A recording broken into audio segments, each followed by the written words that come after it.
Hey everybody, it's Chris over Dixieland Farm with a really quick wave. Hi. And we're going to do some travel videos. Marissa and I are going to be doing some videos together. Decided not to break up our channel into a travel channel and VC music channel and then all the other farm stuff we do, because we are Dixieland Farm and we do lots of different things. So to me, breaking up the channels, not for me. Also, it takes a little bit of work. Like very little, but a little bit of work, and I'm just not involved with that. We're not about effort. One thing, it's always strange that like a week or 2 or 3 or 4 before we go away on vacation, we tend to always travel to Orlando, Florida, and usually go to Disney, but we are going to other places in the next couple of trips. Is that I start fantasizing about the traveling itself, and it's weird to get excited about driving to Florida. We live about 9 hours away from Florida. Can be 10. It all depends on traffic. But I'm excited about doing the journey, and I had a dream this morning about traffic while we're doing the journey. And sometimes when I get like, kind of wistful about going to Orlando, I'll actually open up Google Maps and I will drive the journey down in the car. I do a majority of the driving from North Carolina down to Florida, and then usually Marissa will take over right in Florida. There's a stop right outside of Daytona. Mostly it's because Florida is the wild, wild west of the transportation world, and anything goes down Right, there. so she's got a little bit of a lead foot. So, when I drive down, I'm only maybe, 10 over the speed limit at best. But once we hit Florida and you can do what you want, Marissa can take over and Daytona that thing, just fine. So one of the things that, because I've been thinking about it, why does the journey excite me? Besides that, it's real. We were really going down, and when we're driving, it feels like this is it. It's all come to this. Is that there are definable goals. It just happens to be from the way we drive down. Like every hour or two, there is like a goalpost that we actually get, which we wouldn't get going to other places. So like if, for example, we were traveling back up to New York where we came from originally, there's like a 5-6 hour stretch of nothing. It's Absolute just, nothing. and there's no sense of accomplishment. But as we drive down, it's like an hour to get to Charlotte, and then it's like another hour and a half to get to Columbia, South Carolina, and then it's an hour from Columbia to get to I-95.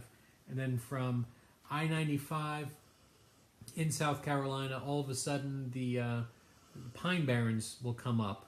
So Right. it's kind of empty when you first get there, and then the Pine Barrens. And then you get to the kind of the Georgia coast region. Right, well then we always get excited because we see a town called Hardeeville, which makes us laugh for whatever reason. I don't know why. And that's really at the border of Georgia. And then we usually gas up in Port Wentworth, which I always make a joke then because Marissa has a crush on Wentworth Miller So from Prison Break, who does not play for.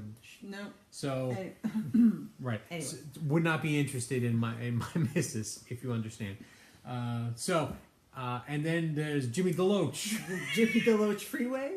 Jimmy DeLoach Freeway, which also makes us laugh. There's also the when you pass by the paper mill. So then there's like Stinktown somewhere in Georgia where, one time, one of us, I don't remember which one, let a little something go. And it happened in time at the exact moment we were passing this paper mill, which, the worst sulfur So smell bad. possible. So bad. And it doesn't matter if your windows are up or It might be better. It might be worse if your windows are up because then it gets sucked in through the air. Well, we usually have it on this recircle, but no matter what, you can't get away from it. And it's Stinkville, USA.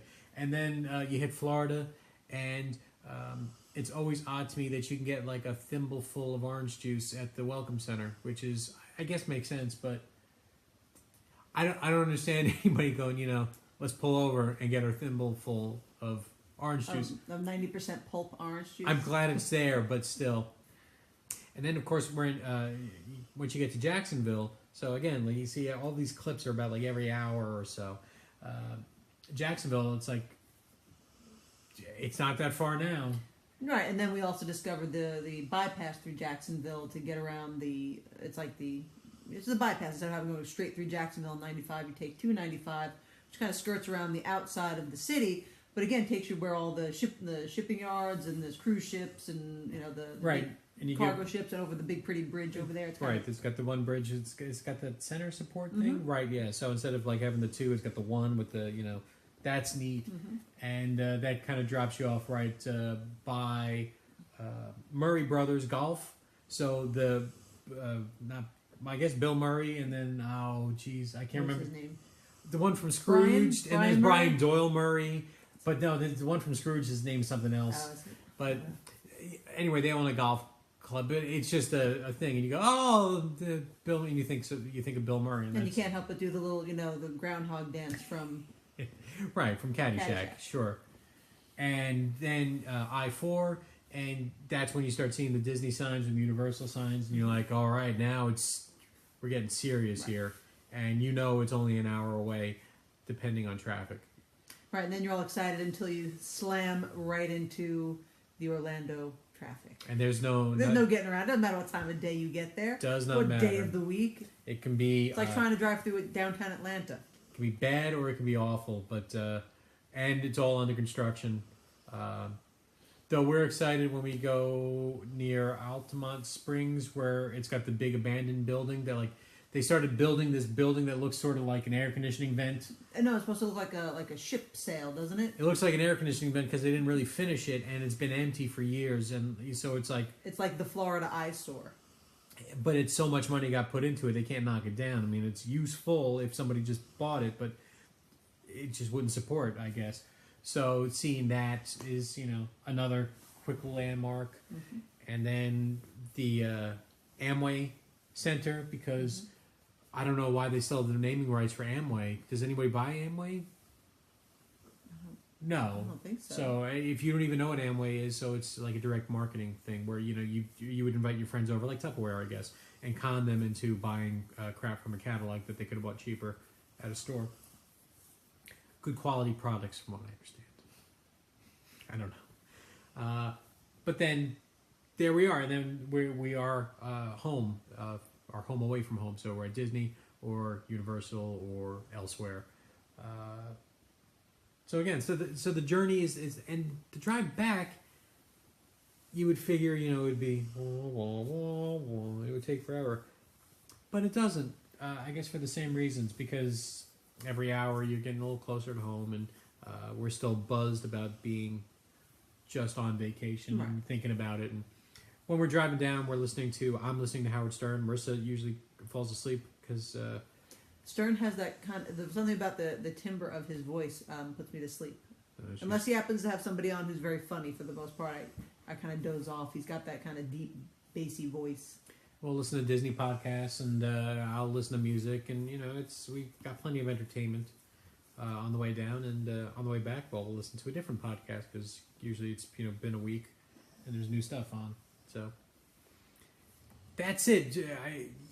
You've learned really nothing except how we get excited to drive down to Orlando and why we prefer it. The journey is part of the destination. Yeah, if we flew, the downsides would be I think they say if it's more than 8 hours, you might benefit from flying. Otherwise, you should just drive. And we're right there at the cusp at 9-10 hours, but we get to bring our stuff with us. The car.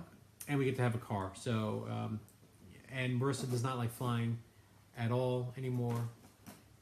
And of course, it's much cheaper. And so, since we don't mind the drive, that's why we enjoy doing it. And I think it was last year, we drove down 3 times in 4 months or something like that. It was ridiculously, quick turnaround, and didn't mind at all. No, I mean, neither of us mind driving. I know there's lots of people who, when they go on vacation, they don't want to drive at all, and I get that. It's just something, driving doesn't bother us. We like having the car, so we can kind of go wherever we want to go, and we like, crazy enough, we like being together. We like having the time to just, kick back and chat about nothing, or listen to the podcast, or sometimes we like to listen to the comedy radio on Sirius or whatever, and it's just nice to spend time together, because even though we're going to spend an entire vacation week together, a lot of times you're watching something or you're screaming on a roller coaster or whatever. So it's kind of nice just to have a little less time just to hang out, and we're not. And of course, unlike a plane where you can't really talk, I mean, because one, everyone's listening to you, and two, it's just too loud. Or you're paralyzed with fear. Sure, that's the other thing. Is that we're ramping each other up, I guess, about what we're gonna do, what we're gonna do. Yeah, sometimes I'll pull up the menu for a restaurant that we've been excited to go to, and oh, you want to eat this or you want to try that, or I'll check the wait times for the rides that we're going on, trying to gauge what the crowd levels are going to be like when we get there. So and we have to play with what we're going to eat for lunch because we don't want to be too full for dinner, depending on where we had booked. And sometimes we don't book. It depends. It really just depends on each vacation. So at this time, we didn't book the vacation coming up, but we have an idea, pretty good idea, exactly what we're doing. But that's for another video. Absolutely. So, everybody, thank you so much for watching us ramble about why we enjoy driving down on this new series. You'll know we're talking about travel stuff because we'll have the Dixieland Farm Travels intro. So that way, if you're not interested, you can just say, hey, I know what that is. I'm going to not watch it. Or, if that's all you're interested in, then this is going to be the video for you. So, from Dixieland Farm Travels, take care.